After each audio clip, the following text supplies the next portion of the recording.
everybody, and welcome to Reviews That Don't Matter with Jessica Hitt. My name is Jessica Hitt, and today on Reviews That Don't Matter, we are doing a spoiler review on, you guessed it, because you read the title, Beauty and the Beast. I loved Beauty and the Beast. I did. I liked every bit of it.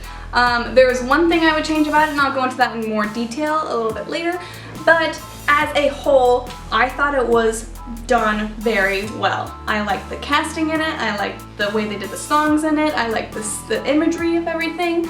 I even liked the CGI animated aspect of it. I liked it more than a lot of people were like, oh, it looks so fake. I liked that it looked kind of like that, you know? Like when you first see Beast on screen, it is a little bit, not jarring, because that sounds like, it's a really harsh word. It's more like, okay, he's fake, obviously. But I got used to it really fast. Within 30 seconds, I wasn't thinking about that anymore. And I didn't care if he looked fake.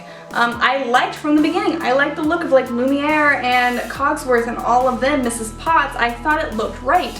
Especially Lumiere. I loved Ewan McGregor's Lumiere. I thought that was great, mainly because it was a lot like the first animated Lumiere.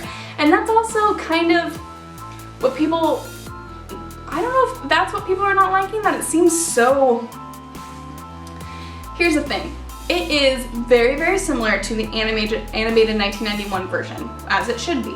I think the stuff they added into it really worked. I liked the scene where Belle and the Beast go off into Paris, and then they end up being in the same place that Belle's mom died, and she found out what happened. I really enjoyed that.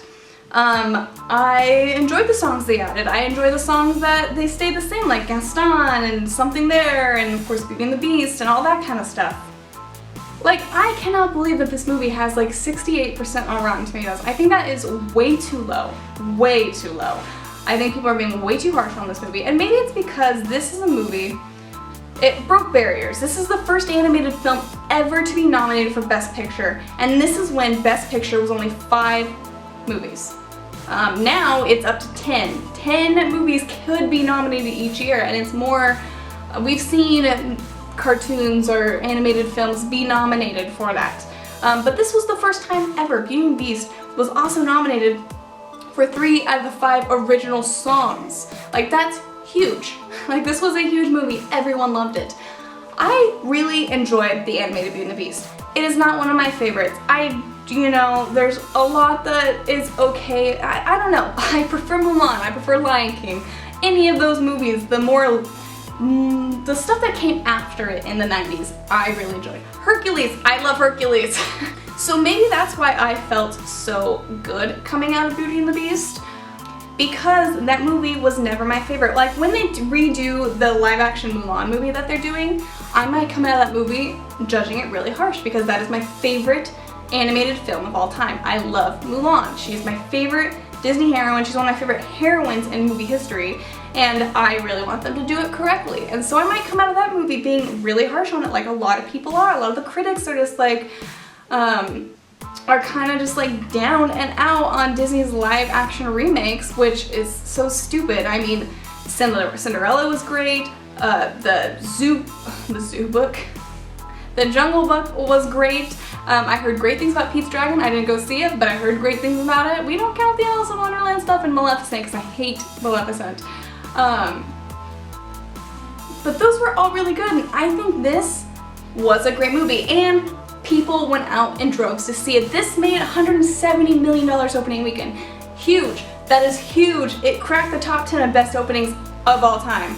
And so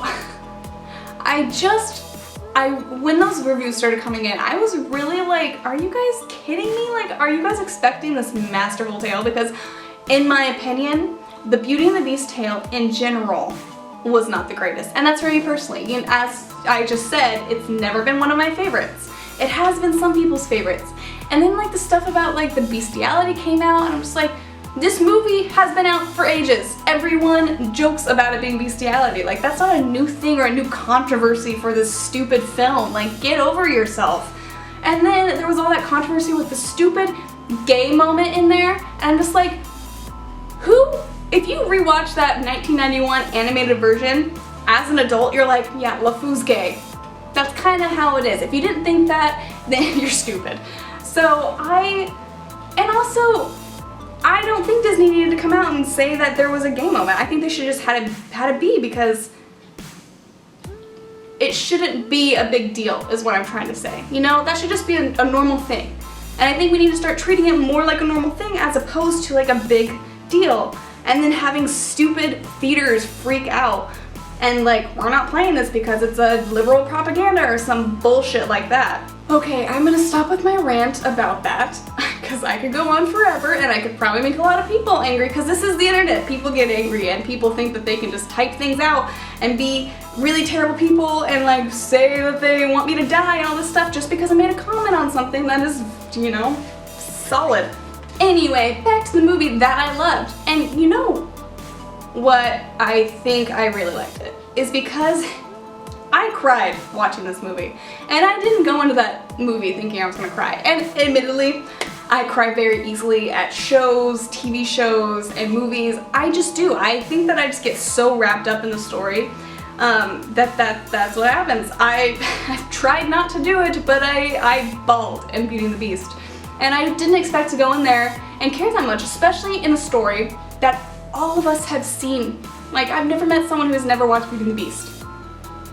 And so I was shocked that this movie that is really just a retelling, a reimagination of a tale that we've already known, made me feel like it did. I was shocked, and that is why I think that I'm so high on this movie. And I would go see it again. I would own this movie. I really would. I think that I would watch this with kids if I ever have them one day, or I would watch this with friends, or I would talk to people about this. I think it is a great addition to the live action remakes that they're doing. I do. And I think they're going to have some mess ups. I don't think Dumbo's going to be good, and I don't think they should be doing Dumbo. I think that they should be doing Mulan before all of this. I think that should be the next one, but that's not even going to go into production for probably a year. I really hope that people don't go and see this because of the reviews that it's getting, and I don't think they will, because I think this is a property that people love and they're gonna be interested and want to see it, you know? And I think that's obvious. 170 million people, or $170 million were made opening weekend. That is over the course of Thursday, Friday, Saturday, so that's huge. And I guess the real telling of this is how it's gonna hold up next week. Like, is it gonna stay at #1, which I think it has a great possibility, because besides the critics, the actual people that I've seen go into the theater are loving it. Like, people clapped after this film. People were just like, they were crying. There was a lot of kids in the theater, and I was just like, ugh. For some reason I had this luck lately of sitting behind the most annoying family in the theater. Like, during Kong Skull Island, I sat behind the family and 2 kids were so loud they didn't know how to whisper. And then this one, the freaking dad didn't know how to whisper either. And I'm just like, oh my god, shut the hell up. I'm going to punch you in the back of the head if you keep talking. Like, it was driving me nuts. I was doubtful for her as Belle. Like, when she first got cast, I'm like, that's amazing, that's amazing. And then I kind of saw those TV spots of her singing, and I was like, I'm not quite sure, because I didn't really like that first little thing that they did with Belle for the opening number. I wasn't sure if I liked it. And when I was sitting in the theater, I'm like, I can get behind this. I can get over the fact that maybe she wouldn't be my pick. And then the scene after, Gaston proposes that they're gonna marry, kind of. And it's right after the Belle song, and then she kind of does that reprise where she comes out and she's like angry at this thought that he thinks that they would be together. And the moment she starts doing that and she sings and she like whips down that towel, I was like, she's Belle. Like, I immediately was on board with Emma Watson as Belle. I loved it. I loved seeing that anger all of a sudden, and then her just like running out of town. And I was very high on that. Very, very high. I give this movie an A. A solid A. Not an A+, not an A-, a solid A. 95% on my scale. I can't wait to see it again. And it makes me very excited about what Disney's doing with the live action remakes. I can't wait to see the other films. I might not see Dumbo. Okay, I'll go see Dumbo, but I'm not gonna be excited about seeing Dumbo. But some of the other stuff that they're doing, I am very excited for. So we'll see how that goes. Okay, I hope you guys liked the video. If you did, give it a thumbs up. Also, comment down below, what did you guys think of the Beauty and the Beast movie? Were you less impressed than I was, or did you like it even more than I did? Please let me know what's the emotional significance this movie has to you. Also, subscribe to my channel. I make videos about movies and TV shows and Netflix shows Monday through Friday, so you get a new video like 4 to 5 days a week. I hope I'll see you guys tomorrow.